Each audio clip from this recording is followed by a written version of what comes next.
Oh, is this that Tom Myers guy? Dude, he is so tragically bad. Oh, no. Is this the guy who, like, he was watching me one day and then the audience said something? I'm like, I don't know who it is.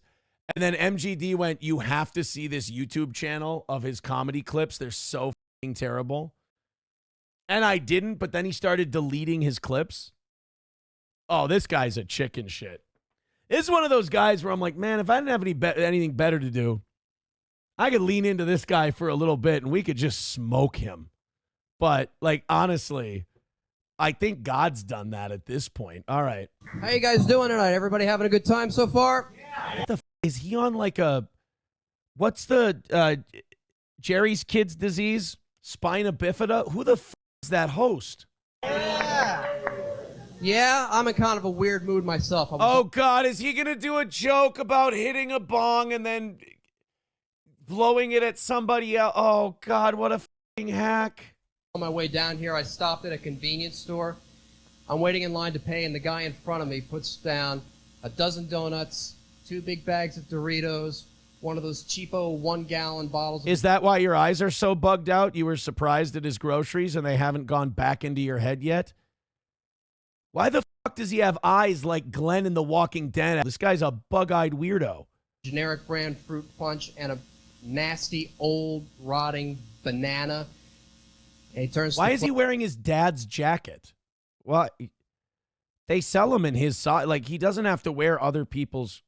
I mean, it's not like this is the Tonight Show. We can see the little Dollar Tree fucking metal rings that they put in this cheap MyPillow bed sheet to hang up here on this black rail. I mean, this isn't.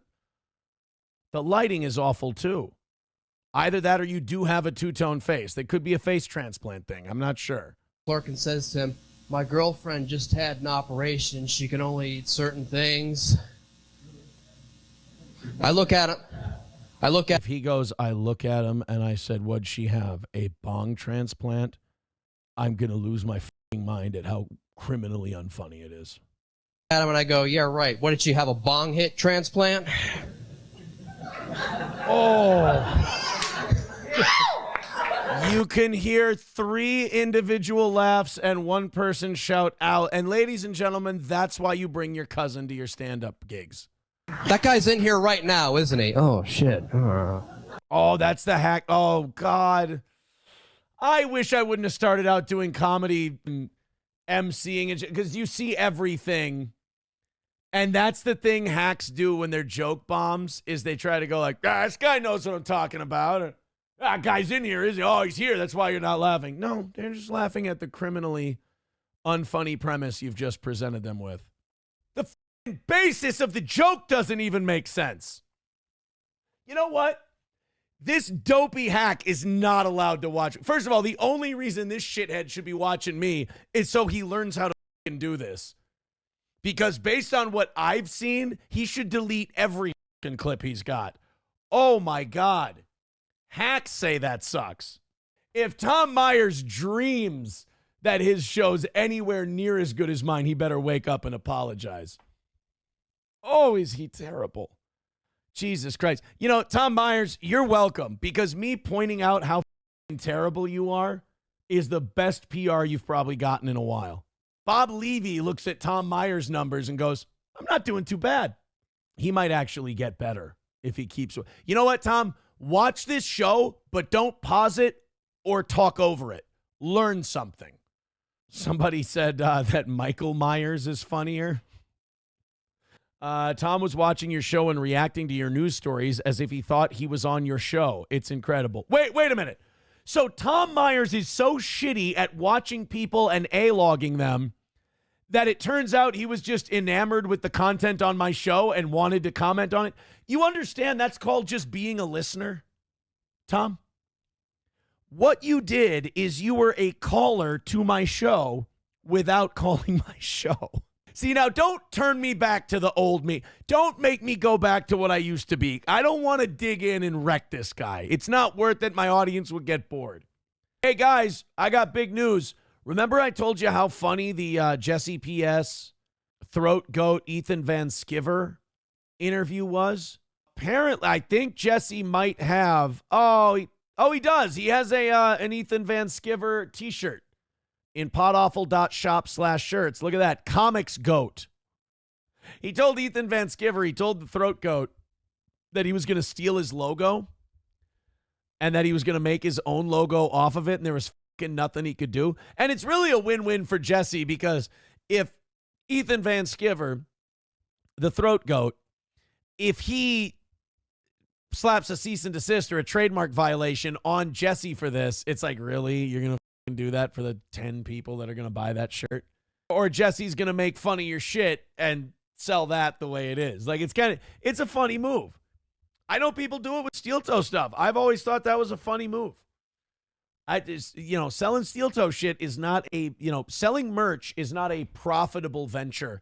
Like, if you're looking at what profit you'll make from merch is like, oh my God, I have to have it. Otherwise, what do I do? It's such a nominal amount that, cost of doing business, people are going to fuck with you. And Jesse is doing this because he wants the letter from Ethan Van Sciver. He wants the letter from the Throat Goat. He would much rather have to delete this shirt off of his website so he can hold up the letter where Ethan Van Sciver went crying and said, "Stop selling the Comics Goat shirt." He would much rather have that than whatever, $5-10 a shirt he makes on selling the Comics Goat shirt. But that, I figured that would be coming. Rusty Grammar says, I've been hooked on Byerly's coleslaw ever since Jesse P.S. hooked you up. I had to try it. Shit's fire. It is. It's really good. Byerly's coleslaw does hit differently. That's the other thing. Like, again, these guys like Mersh. They get all pissed off. Jesse P.S., they put coleslaw on my front door. Eat the coleslaw, asshole. It's not like Jesse P.S. is sitting there over it going, I'm going to put poison in it. He's ordering it from a fucking store, and the store brings it to you. Eat the cold. We did it on the air. I ate the coleslaw. I thank Jesse P.S. for it. I did his show. He did my show. Him and Alex Stein fought each other on my show. That was kind of a cool moment. Alex was nice enough to call in with Jesse on the show. Jesse did get a little, I don't think Jesse got mad at me recently. And I don't think Jesse turned on me because I don't think Jesse and I were ever pals. But Jesse didn't like that I wouldn't do Mersh shows with him.